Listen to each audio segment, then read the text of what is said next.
parler livre dans la première partie. On va parler cette fois-ci de l'actualité donc, c'est-à-dire l'événement qui a été voté mais mis un petit peu en marge par les faits d'actualité. C'est-à-dire qu'on va parler de la procréation médicalement assistée, PMA, qui a été votée il y a quelques jours par les députés donc à l'Assemblée nationale. On voit ça avec Gadiam Réunionnais.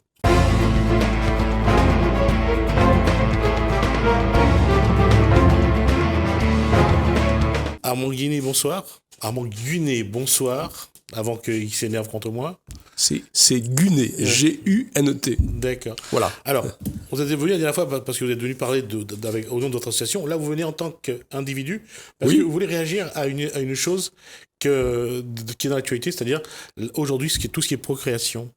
Oui, parce que c'est le premier élément de cette loi a été voté donc très récemment par les députés. On parle du PMA. On parle de la PMA, donc la procréation médicalement assistée, qui normalement s'adresse aux femmes qui sont capables de procréer, mais qui ont des difficultés à le faire. Donc la médecine apporte une assistance, une aide pour procréer, donc pour une conception tout à fait naturelle. On va rappeler donc que ça ne concerne pas seulement des femmes homosexuelles qui vivent en couple, donc entre elles. On parle aussi de toutes les femmes, y compris celles qui sont en situation, je dirais, d'une femme avec un homme qui n'arrive pas, cette femme n'arrive pas donc à procréer et qui a besoin d'un soutien médical.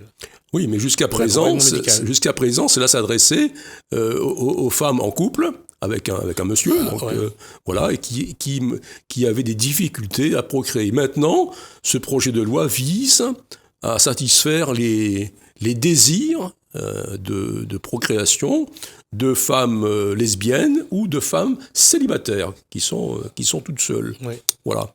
Alors, j'ai cherché dans mon dictionnaire, je pense que vous savez, Jismi, que je suis un amoureux de la langue française. J'ai cherché le mot adéquat ou la locution adéquate pour caractériser le gouvernement dans cette affaire de PMA et de GPA. Bon, j'ai bien cherché, j'ai trouvé foutage de gueule, Jimmy, excusez-moi, mais enfin, je n'ai pas trouvé autre chose. Pourtant, la langue française, il y a au moins 80 000 mots, j'ai pas trouvé autre chose. Alors, on va juste rappeler une chose. D'abord, PMA, ça veut donc, on avait dit, la PMA, c'est donc procréation médicalement assistée. GPA, c'est gestation pour autrui. La question de la mère porteuse en métropole se pose. Pour l'instant, il y a ceux qui sont pour et il y a ceux qui sont contre. C'est vrai également pour ceux qui sont pour la procréation médicalement assistée et ceux ou celles qui sont contre. Aujourd'hui, vous vous positionnez comment ? Ben écoutez, moi, je vous dis, je regarde objectivement les faits. Il y a eu des états généraux de bioéthique. Moi, j'ai refusé de participer parce que je me suis dit, ça va être une mascarade.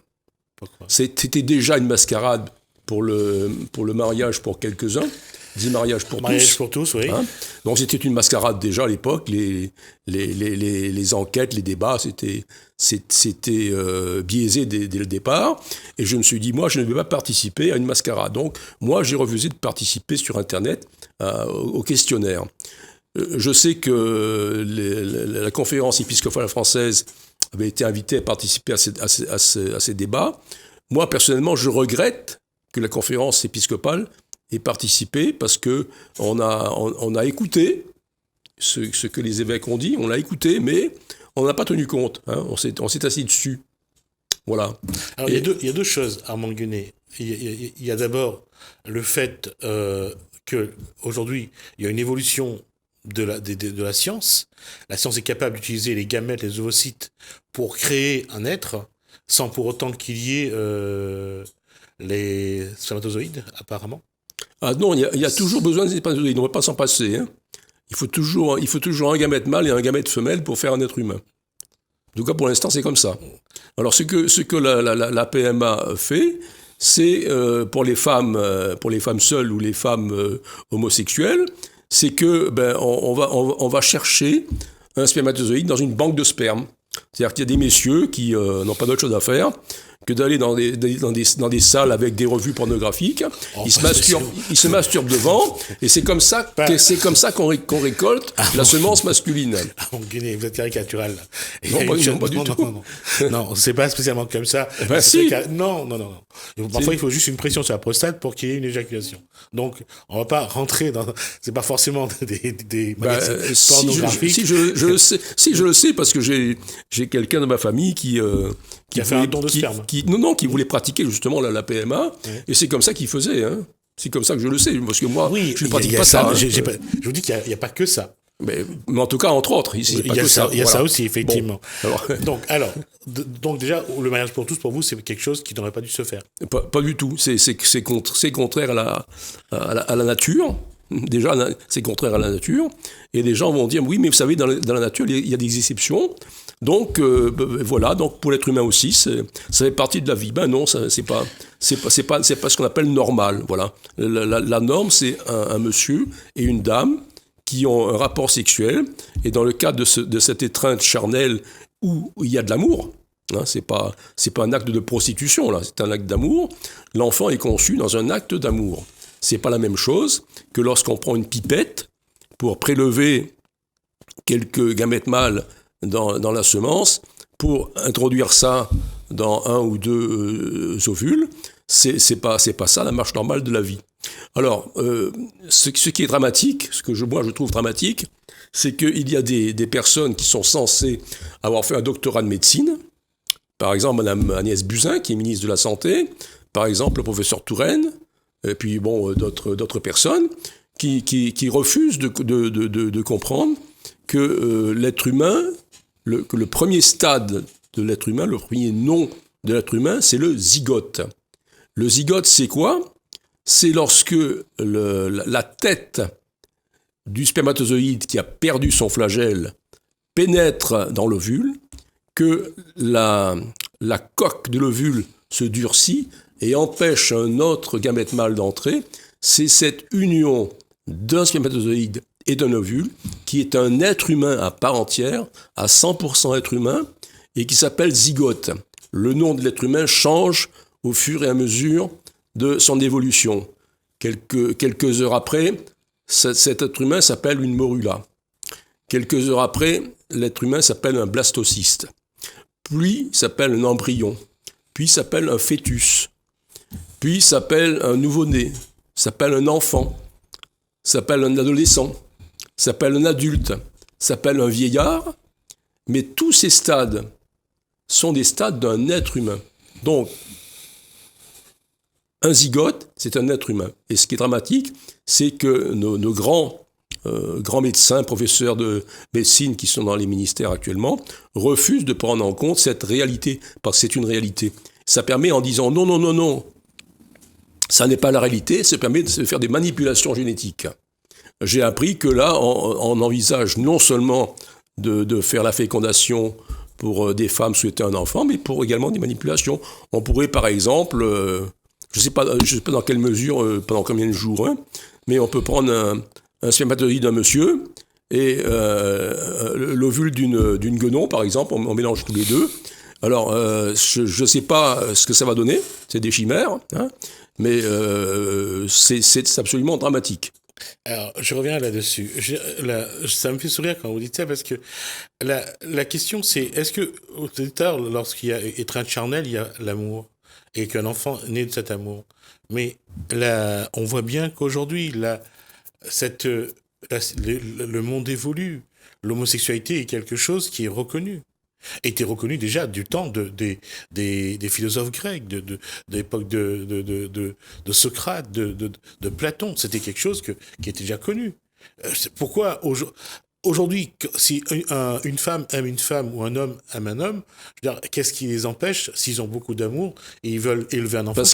Parce que là, il n'y a pas que l'amour. L'amour, est une condition essentielle, primordiale, mais il n'y a pas que l'amour.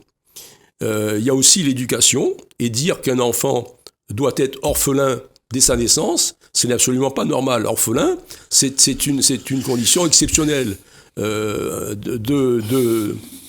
Un couple s'aime, le monsieur a un accident de voiture, il décède. La femme reste seule. Bon, c'est un accident de la vie. on ne peut pas prévoir ça. Mais là, on prévoit l'orphelinat. On dit, voilà, dès le départ, ce garçon ou cette fille, ils auront 2 pères ou ils auront 2 mères. Autrement dit, ils seront privés de la moitié de ce qu'ils ont besoin, c'est-à-dire d'un élément, soit d'une mère, soit d'un père. Pour l'instant, il s'agit de 2 mères ou d'une femme seule. Alors maintenant, effectivement, est-ce qu'un enfant qui est élevé par une femme seule va être malheureux ? Non. Je vous dirais très franchement que moi-même, mon père est allé dans les Vavangues, donc c'est ma mère qui s'est occupée de moi, hein, et ma mère s'est très bien occupée de moi. Cette phrase-là, je ne la connaissais pas, je le retiens. Donc, est-ce que j'ai été malheureux ? Non, je n'ai pas été un enfant malheureux. On s'est occupé de moi, on m'a éduqué, on m'a envoyé à l'école, on m'a envoyé au collège, on m'a envoyé au lycée, on m'a envoyé à l'université. Mais moi, je dis que j'ai eu un manque. Je le dis publiquement, c'est ne pas avoir de père qui aime, parce que bon, si c'est pour avoir un père qui est volage, qui a 5-6 maîtresses et qui bat l'enfant, c'est sûr qu'on n'a pas besoin d'avoir un père comme ça, on s'en passe facilement. Mais avoir un père aimant, qui travaille, qui est fidèle, c'est autre chose, c'est très important dans la cellule familiale. D'autant plus que avoir un père qui travaille et qui ramène un peu d'argent, en plus, quand on a 2 salaires dans un couple plutôt qu'un, c'est toujours meilleur. Est-ce qu'il ne faut pas tenir compte d'une évolution de cette société aujourd'hui qui peut, avec les moyens techniques, avec les moyens scientifiques, faire les choses différemment ? On sait que la manipulation génétique existe. Ils essayent même de trouver sur les ADN des fœtus, essayent de voir si l'enfant n'est pas malade, essayent de déceler en amont toutes les maladies, toutes les pathologies possibles qui pourraient handicaper l'enfant après sa naissance. Ils essayent, je veux dire que, est-ce que ça, c'est pas une bonne chose ? Après, comme on dit souvent, il y a la médecine parfois, ou les scientifiques essayent parfois de jouer à Dieu.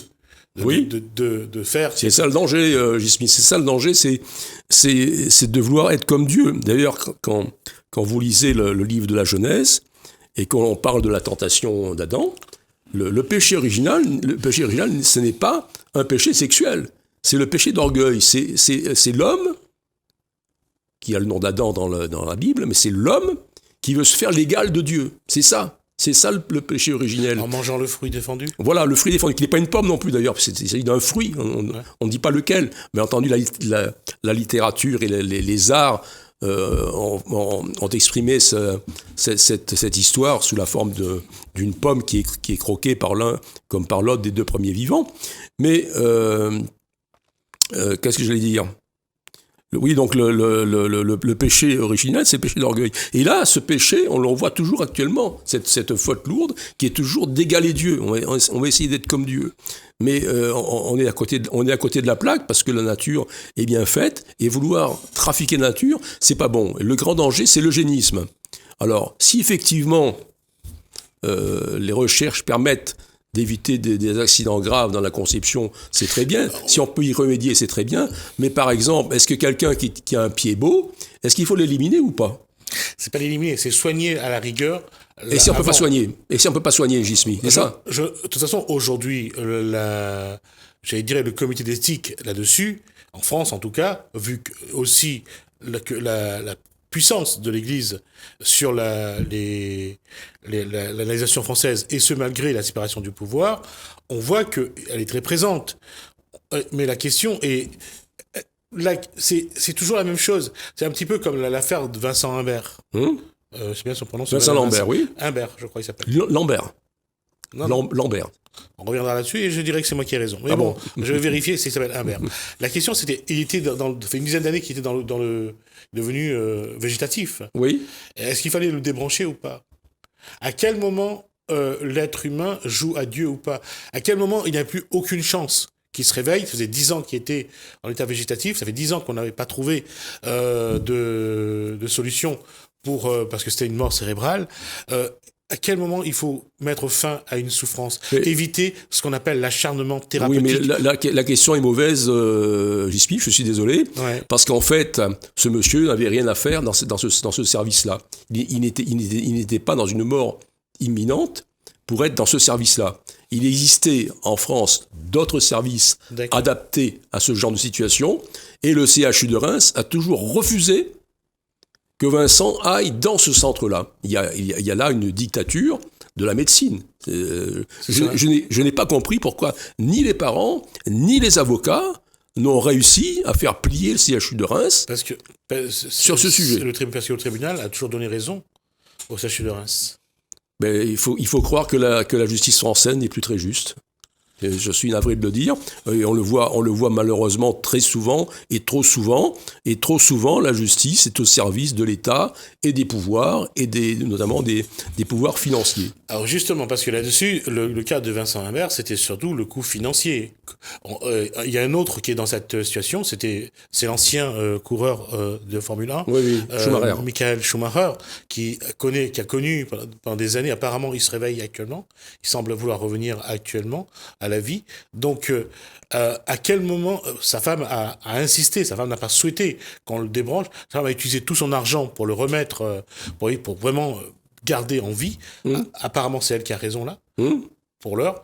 Alors, on revient sur la question, jusqu'à quand on doit attendre? Quelle est vraiment la bonne décision? Si on prend ce scientifique américain qui est mort il y a 2 ou 3 ans, il faut que je retrouve son nom, Stephen Hawking, qui lui est resté en fauteuil roulant, mais il parlait grâce à un boîtier. Qu'est-ce qu'il faut faire? Quelle est la bonne posture? C'est une question de morale. Voilà. Pour les chrétiens, dont je fais partie, la vie commence au zygote et se termine au dernier souffle de l'être humain dans des conditions naturelles. Voilà. Il ne s'agit pas effectivement de faire ce qu'on appelle de l'acharnement thérapeutique, mais en revanche, il ne faut pas refuser non plus de soigner. Quand il existe des structures qui sont là ad hoc, il faut faire participer ces structures. Quel que soit le coût? Bah oui, quel que soit le coût. Est-ce que vous aimeriez, vous, dans ces cas-là, Gismi, quand on vous dit, non, mais Gismi, vous ne devez plus vivre, vous devez partir. Peut-être que vous avez envie de rester, même dans un état végétatif.